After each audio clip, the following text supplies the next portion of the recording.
Oil, drugs, and terrorism. The United States Coast Guard is stealing the headlines. 2 vessels and crews. The Coast Guard hunted them all the way across the Atlantic, knowing it was just a matter of time until they would apprehend them.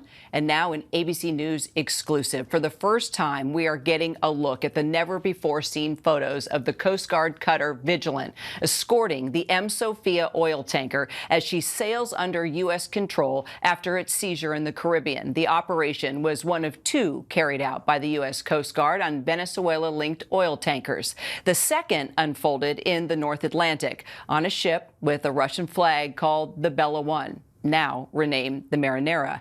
The U.S. first attempted to seize that ship in the Caribbean back on December 20th when it was empty and apparently headed to Venezuela. Admiral Kevin Lunday is the 28th Commandant of the United States Coast Guard who oversaw those operations and joins us now for his first interview. Sir, it's great to have you. Kira, thank you for having me on today. Absolute pleasure.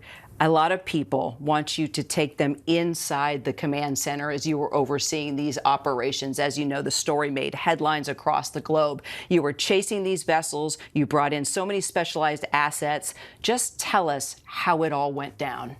Well, Kira, thank you. So this all started very early, just after midnight. I was in the Coast Guard National Command Center in Washington, D.C. with other Coast Guard senior leaders.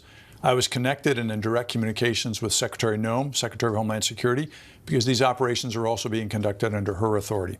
So we're watching the feeds of our crews, our elite crews flawlessly conducting these operations as she is. And we're also in touch with the Department of War and those commanders because we were working with those forces to see our crews flawlessly execute these operations safely with no injury to us or crew members from both of these vessels. Which is pretty remarkable because when the administration at first started blowing up the alleged drug boats months ago, you know, there was a lot of pushback on the legalities of all of that. But these missions that you carried out, they were grounded by law. You boarded the vessels as you trained to do so. You got the oil, you got the intel, you were able to talk to crews. Clearly, there are advantages to these types of tactics. Well, there are, Kira, and one of the things I would tell you is the Coast Guard is the only element, the only agency in the federal government that can do these kinds of operations, because we are not only a military service at all times, but we're also the lead for federal maritime law enforcement with very unique maritime law enforcement authority under Title 14 of the U.S. Code. And so that enables us to go on board these vessels consistent with customary international law, and to also, when they're subject to U.S. jurisdiction, as both these vessels were, to apply U.S. law and enforce U.S. law. So Russia actually deployed submarines to the Caribbean to escort the Bella One tanker. I guess my first question is, did you encounter Russian assets? Well, Kira, we did see 2 Russian military aircraft overfly the Coast Guard cutter in the North Atlantic that was escorting the Bella One. That was a couple of days ago. But at no time, because we were working very closely with the Department of War, because we're a military service with our teammates in the Department of War, at no time was the Coast Guard concerned at all about Russian military presence interfering with our legal authority and our operation that was ongoing. Did you have a contingency plan in case things got ugly? Well, Kira, as part of the armed forces, we always have contingency plans for anything, but we were not concerned at all about any other military presence or activity in the area. Are you authorized to engage with Russia if it needed to happen? Well, Kira, as again, the Coast Guard is at all times a military service, and we work directly with the other services. I worked very closely with, under the Department of War, General Grinkowicz, who is the commander of U.S. European Command, and other combatant commanders who were involved in the Department of War. And so we were ready for any contingency that might come up.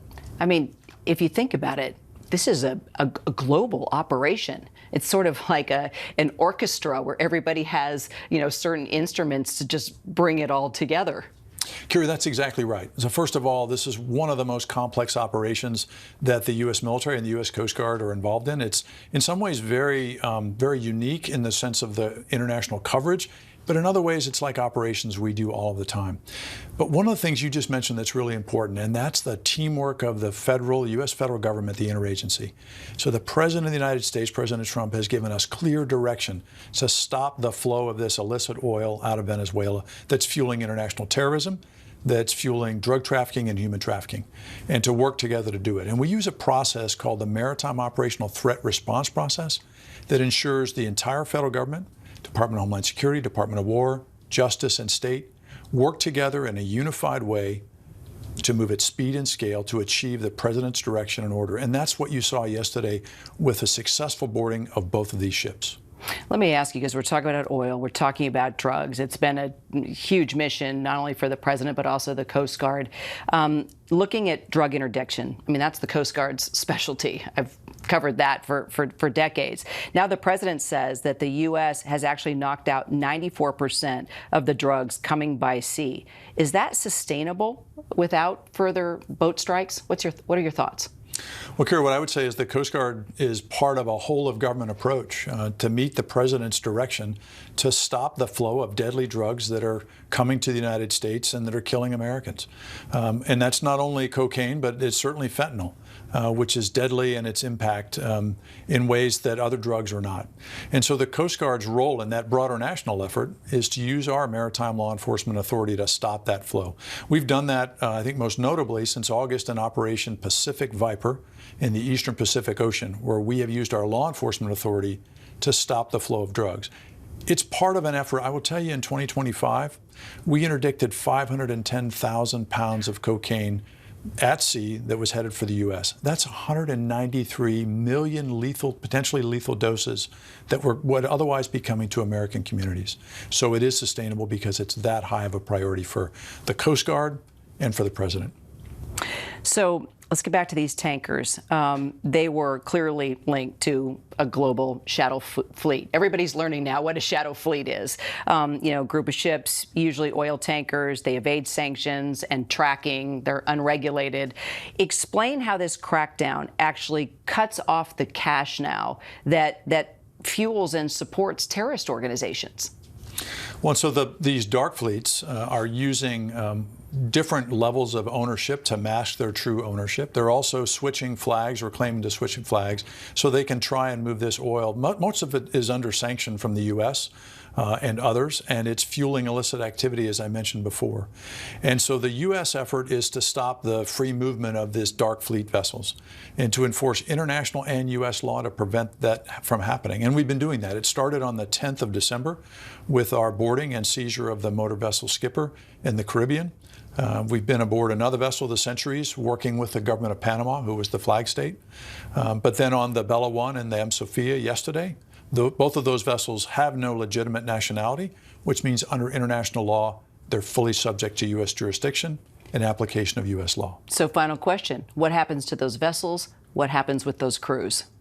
Well, Kira, there's an ongoing criminal investigation that the Department of Justice has been leading, and that investigation will continue. We'll continue to support that and gather more information.